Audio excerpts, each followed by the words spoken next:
Hi folks, Six here. Today we're going to have a look at this knife, which is the Benchmade 710 FE.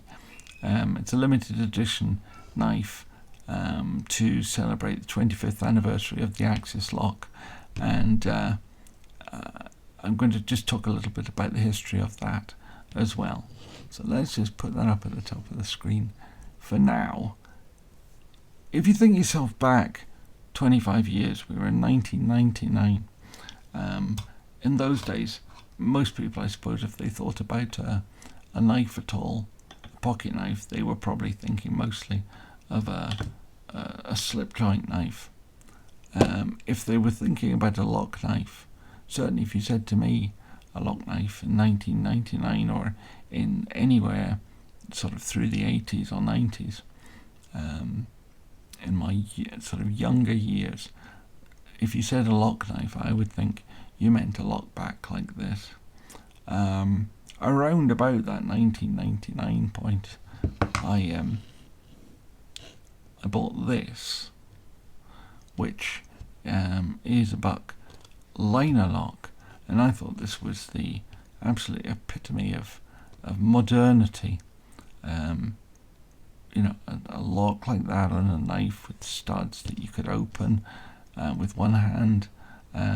Back in those days I could flick it open with one hand. I thought that was the height of modernity. There was at the same time an obscure South African knife maker who was peddling his new integrated lock system, which we now would generally call a frame lock. That was Chris Reeve. It's really called the Reeve Integrated Lock. And there he was making those, but I think he was still in South Africa at that time, before they were sort of made in Idaho. But the Sebenza, I think, was mid-90s or early 90s. But anyway, along comes Benchmade in 1999 with a design that was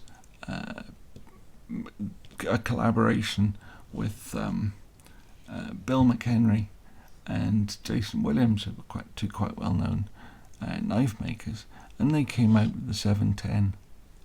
Now, of course, nowadays we think of the Axis lockers as being as common as anything that's common.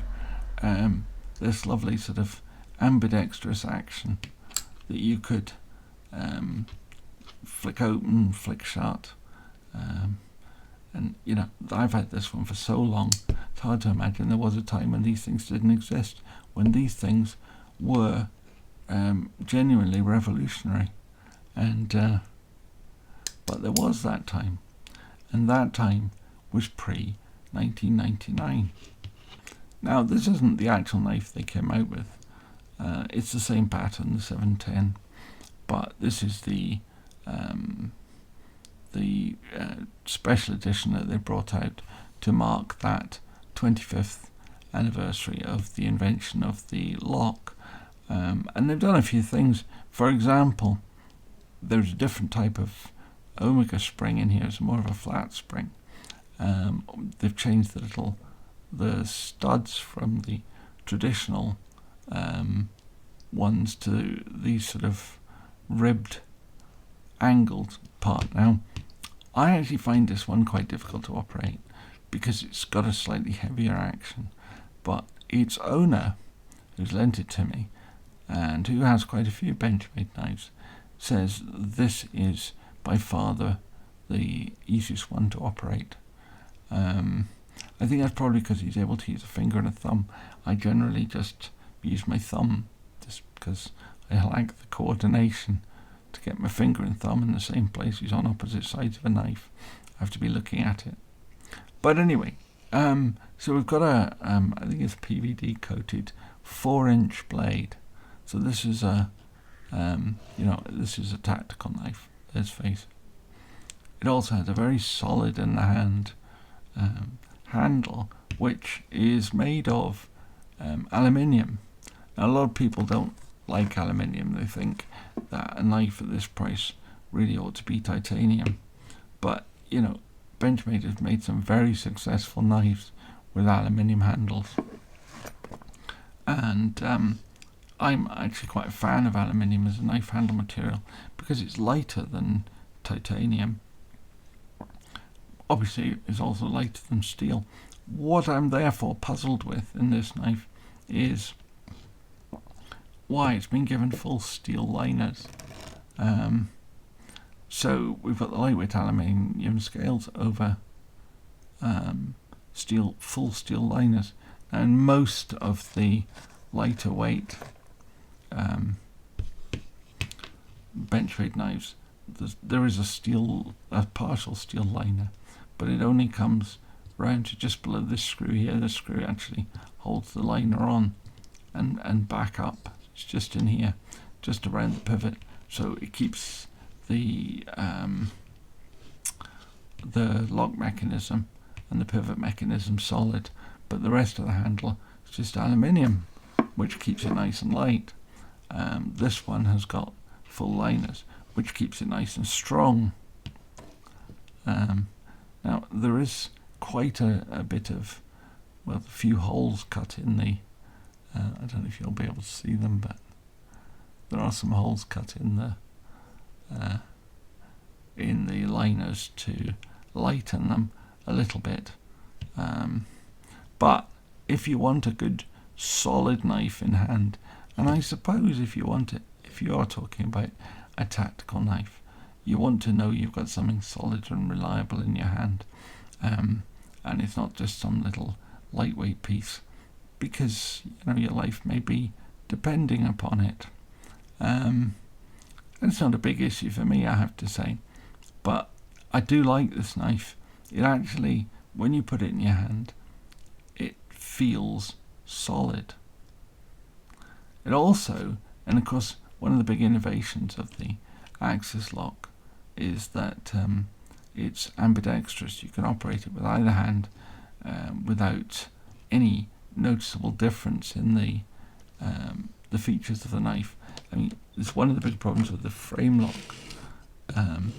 I have two Chris Reeves knives that are left-handed, but every other frame lock that I've got is right-handed, so I never got to appreciate the benefits of the Reeve integrated lock until I got those two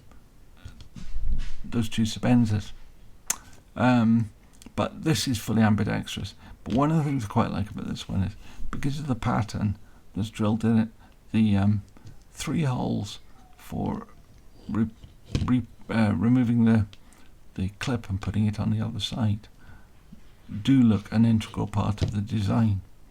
They're not quite.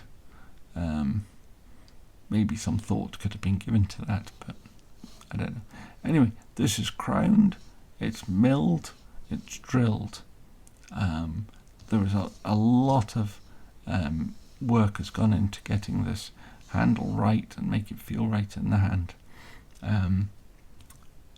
This is not a grey slab of titanium or even just a slab of aluminium. This is nicely designed, nicely thought out. You've got the contrasting pivot collar here, and again on this side. The only real difference between one side and the other is that there's screw heads on this side, and they're just plain on this side. I suppose we can have everything, and we have a back spacer in there, which is milled FDE, but I don't actually know what FDE is, but PVD coated. Anyway, one little standoff at the top, so it's reasonably robust but still quite open in the back, because you've got the stop pin here, the standoff here, and the pivot as well. So combined with really quite a relatively long back spacer, you have a reasonably solid knife with you have a very solid knife but it also could be rinsed through and cleaned. Now, one thing I want to note about this that I thought was particularly interesting, you may have recently seen a review from me of a Jim Dunlap custom knife, and what struck me when I looked at that knife and this knife is the similarities. Not in the handle, because Jim's knife here is obviously stag, but in the blade shape. Now, obviously, this is a 3-inch blade and this is a 4-inch blade, but we've got obviously the nice big swedge on the back. We don't obviously have a nail nick on here, but we do have this nice big swedge. We have this, but the edge of the blade is where I saw the similarities. You've got this nice sharp point, you've got a nice bit of belly, and you've got this bit of recurve here, and I just thought that just reminded me exactly of that. So although this knife was super new, super innovative, super clever, it still harks back to being a traditional pocket knife, and I quite like that actually. The combination of the old and the new rolled into one. And if I said that I thought the elegance of the blades on this knife were its crowning feature, you might not be surprised to know that I really like the shape of this blade. I'm not a big fan of coated blades, but it seems to be all the thing these days.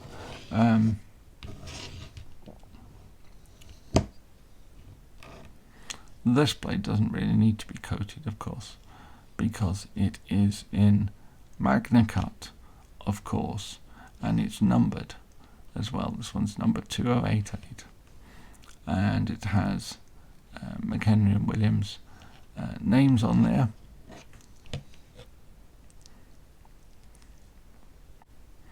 As it's a commemoration of their 25 years of their design.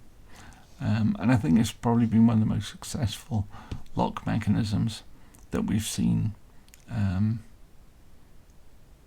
a long time.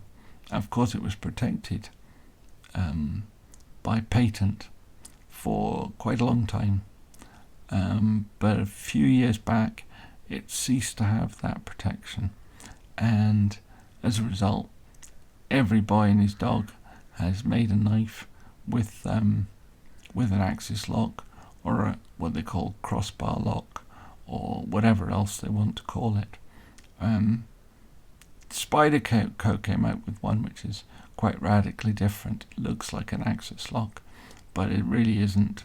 But most of the others have been pretty obvious copies of the Benchmade design. What I like about this one is that on this 25th anniversary, they haven't just reproduced the original one, they've produced a whole new knife, really. The steel is different, some of the construction is different. I think the original 710 had plastic handles over steel liners. Explain the steel liners more. But the axis lock is the bit that's changed. As I say, not that you can really see in here, but the springs have changed, because there's always been this sort of accusation that the axis locks, the omega springs and the axis lock always break. Not been my experience, I have to say. I've got I think I've got 3 Benchmade axis locks, and one of them, this one, I've had a long time. I've never had a broken spring. That being said, I've never taken anything to bits either, so I've never sort of forced a spring in any odd directions. They've just been used to open and close the knife. But they've changed the spring in this to some more of a sort of flat spring design, and they've changed the the buttons, the release. Now, this has caused me a bit of a problem because I tend to just use my thumb, just because I don't have the dexterity to get my thumb and my finger working at the same time. But as a result, I'm getting better with it, but I'm not able to just flick the knife shut like I can with my 940 Osborne. See, I can just flick that one open and shut. It's one of the things I really like about this knife.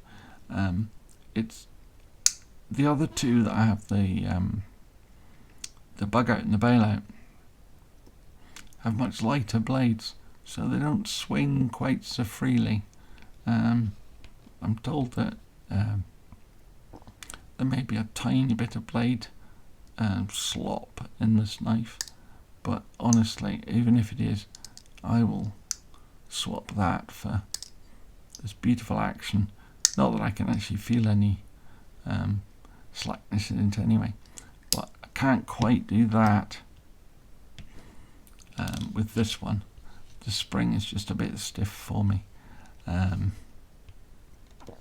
but its owner tells me it's the best axis lock he's ever used. I can't get that to. No, can't get it to swing open like that, and I can't get it to swing closed either. I think that is just me though. I think you probably need to pull that back just a little bit further than I can manage. But you know, I can't even manage thumb studs, so anyway, there it is. Nope, I like this knife. I like the blade shape. I don't think it's one I'm going to rush out and buy, because it's just a little bit too big to be acceptable in the UK, I think. If I needed a tactical knife, if I was a soldier or whatever, then it would be one to seriously consider. But I do like my Osborne. There's a thought: why is this one known as the Osborne, and this one is not known as the McHenry Williams? Odd, really. But anyway, there we go. That is the Benchmade 710 limited edition for 2024, commemorating the 25th anniversary of the birth of the Axis lock. I keep wanting to call it the Access lock, but it's the Axis lock. Anyway, if you like the stuff, please give it a thumbs up, and if you want to see more of this stuff, there's one more knife in this series of my high-end series, which you may not be surprised to hear is a Shirogorov, with a story. It's not necessarily the most exotic or interesting of the Shirogorovs that I've shown you, but it does have a backstory. It's very relevant to its owner. Anyway, thank you very much for watching. See you all next time. Bye.